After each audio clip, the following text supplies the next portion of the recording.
A bodyguard to the late Major General David Major Dak testified in the special court on Monday that First Vice President Riek Machar instructed the distribution of 4 government military tanks to his own SPLAIO forces and allied militia following the deadly attack on the SSPDF garrison in Nasir County in March 2025.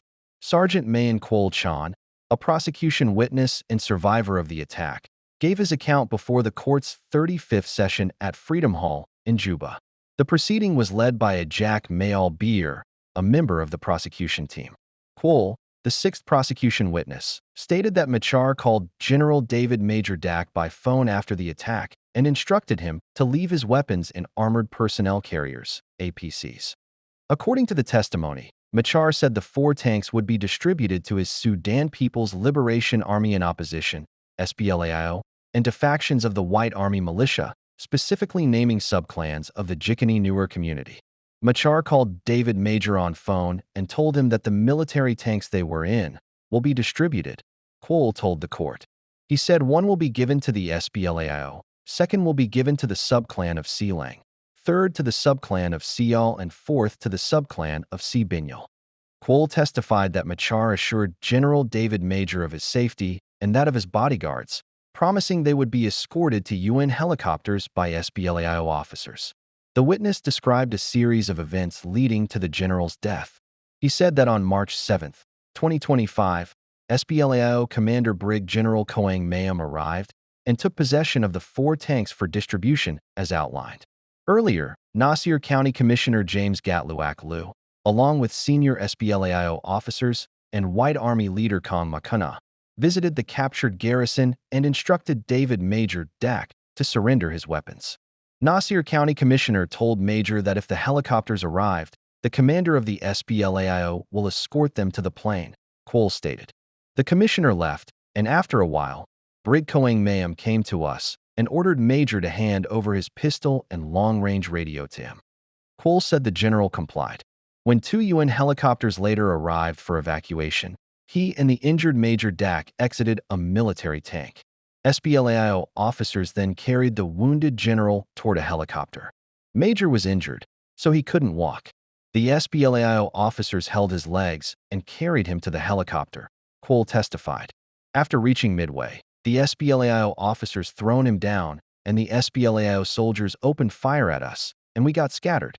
Kwol said he ran back to the military tanks after the SPLAIO officers shot and killed Major Dak. He was later captured by White Army fighters, who he said demanded a $10,000 ransom for his release from his family.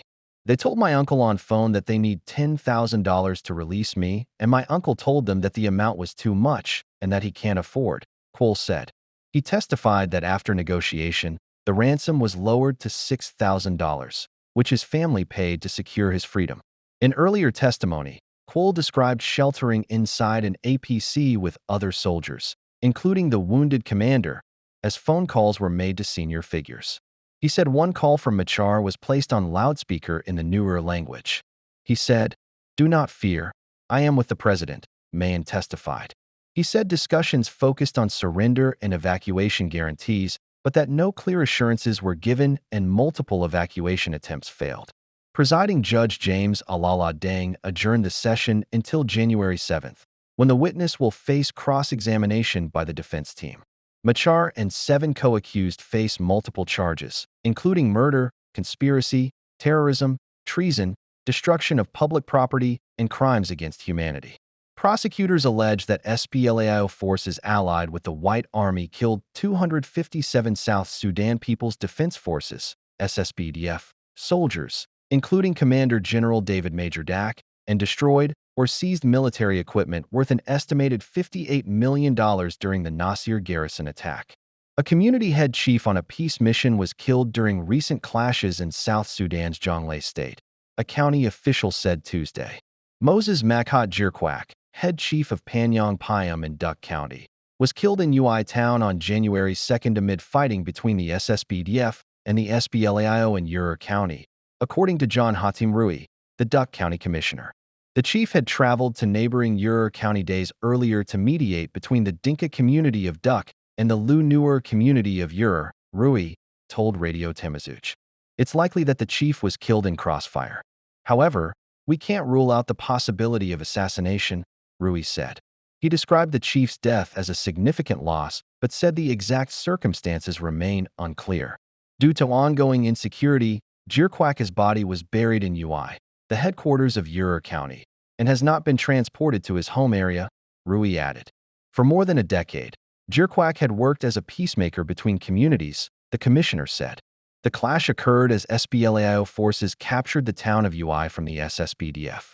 The opposition SPLAIO recently seized Ui and what garrisons, marking an intensification of fighting in the region. SPLAIO officials in Ui could not immediately be reached for comment. In South Sudan, traditional chiefs are the primary facilitators of local peace and dialogue between communities. Their authority, rooted in customary law and community respect, is formally recognized under the Local Government Act, 2009, which integrates them into the governance structure.